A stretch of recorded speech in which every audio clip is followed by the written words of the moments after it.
शिवा, रीवा, उदय और आदित्य अपने शहर में घूम रहे थे जब उन्हें एक रहस्यमय नक्शा मिला। इसमें एक शहर का जिक्र था जो कभी समृद्ध था लेकिन अब खतरनाक बन चुका था। शिवा ने कहा, हमें इस शहर के रहस्य को सुलझाना चाहिए। रात के समय वे उस शहर की ओर निकले। जैसे जैसे वे करीब पहुंचे, चारों ओर अजीब सी शांति थी। पुरानी इमारतें टूटी फूटी थीं और गलियों में अजीब परछाइयां नजर आ रही थीं। अचानक एक खंडहर के पास किसी के चलने की आवाज सुनाई दी।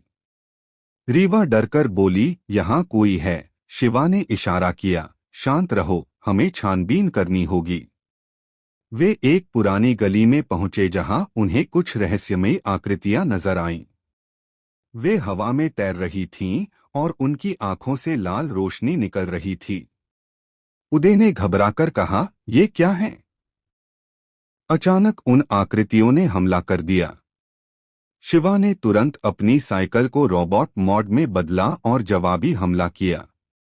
अदृश्य शक्तियां एक पल के लिए पीछे हट गईं। आगे बढ़ते ही वे एक गुप्त सुरंग में फंस गए। जमीन कांपने लगी और दीवारें सिकुड़ने लगीं। शिवा ने अपनी लेजर घड़ी निकाली और दीवार पर छेद कर बाहर का रास्ता बना दिया। वे एक प्राचीन मंदिर के पास पहुंचे जहां एक विशालकाय रोबोट गार्डियन खड़ा था। उसने गूंजती आवाज में कहा, यह शहर केवल बहादुरों के लिए है।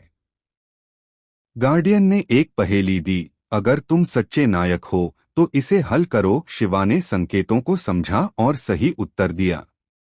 गार्डियन ने रास्ता खोल दिया। अंदर पहुंचते ही उन्हें असली खलनायक मिला, एक साइबर मास्टरमाइंड जिसने पूरे शहर को बर्बाद कर दिया था। उसने कहा, अब तुम भी मेरी कैद में रहोगे। शिवा ने बहादुरी से लड़ाई की और अपनी सुपरबाइक से मास्टरमाइंड को मात दे दी। साइबर मास्टरमाइंड हार चुका था। उसकी शक्तियां खत्म होते ही शहर में फिर से रोशनी लौट आई। वहां के लोग बाहर आए और शिवा का धन्यवाद किया।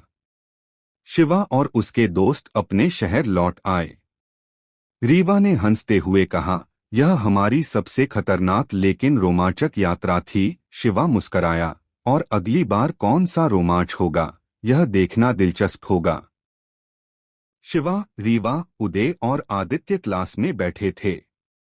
टीचर मिस्टर शर्मा मिस्र के पिरामिड के बारे में बता रहे थे।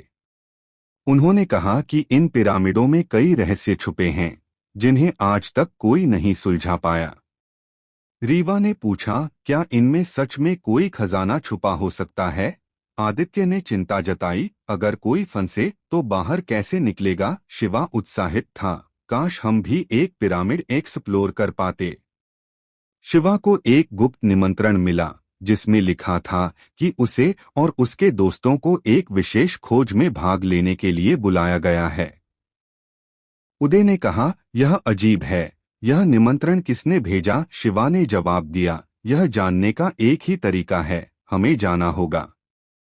शिवा और उसके दोस्त मिस्र पहुंचे जहां प्रोफेसर अली ने उन्हें पिरामिड की रहस्यमयी गुफा के बारे में बताया। उन्होंने कहा, यह पिरामिड बहुत पुराना है और इसमें अनगिनत रहस्य छुपे हैं। रीवा घबराई, यह डरावना लग रहा है। शिवा ने आश्वासन दिया, डरने की जरूरत नहीं, हम सावधानी से चलेंगे। वे एक विशाल दरवाजे के सामने खड़े थे। जैसे ही वे पास आए, दरवाजा अपने आप खुल गया।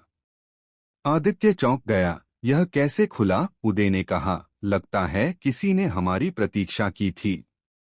वे अंदर आते ही जाल में फंस गए। चारों ओर अंधेरा छा गया। दीवारों पर चित्र उभरने लगे। रीवा ने ध्यान दिया, ये चित्र कुछ संकेत दे रहे हैं। शिवा ने कहा, हमें इन्हें ध्यान से देखना होगा। शिवा और उसके दोस्तों ने चित्रों को देखकर पहेली हल की, जिससे एक गुप्त दरवाजा खुल गया। उदय ने हैरानी से पूछा, यह दरवाजा कहाँ जाता है? शिवा ने जवाब दिया, चलो देखते हैं। वे अंदर पहुंचे और सोने चांदी से भरे एक कमरे को देखा। तभी एक गार्डियन मम्मी जाग गई। मम्मी गर्जी, कौन है तुम? क्यों आए हो? शिवा ने विनम्रता से कहा। हम बस यह जानना चाहते हैं कि इस पिरामिड में क्या रहस्य है। मम्मी ने उन्हें एक चुनौती दी, एक पहेली हल करनी होगी, नहीं तो वे हमेशा के लिए फंस जाएंगे। शिवा ने कहा, ठीक है, हम यह करेंगे। शिवा और उसके दोस्तों ने मिलकर पहेली हल की। मम्मी खुश होकर उन्हें बाहर जाने की अनुमति दे दी। शिवा और उसके दोस्त पिरामिड से बाहर आ गए। प्रोफेसर अली उनका इंतजार कर रहे थे। उन्होंने कहा, तुमने बहुत बहादुरी दिखाई। यह रहस्य अब भी बना रहेगा, शिवा ने कहा, और हमने बहुत कुछ सीखा भी। शिवा और उसके दोस्त अपने शहर लौट आए, इस रोमांचक सफर की यादों के साथ। रीवा ने कहा, यह हमारी सबसे मजेदार यात्रा थी। शिवा मुस्कराया, हाँ, और अगली बार कौन सा रोमांच होगा, यह देखना दिलचस्प होगा।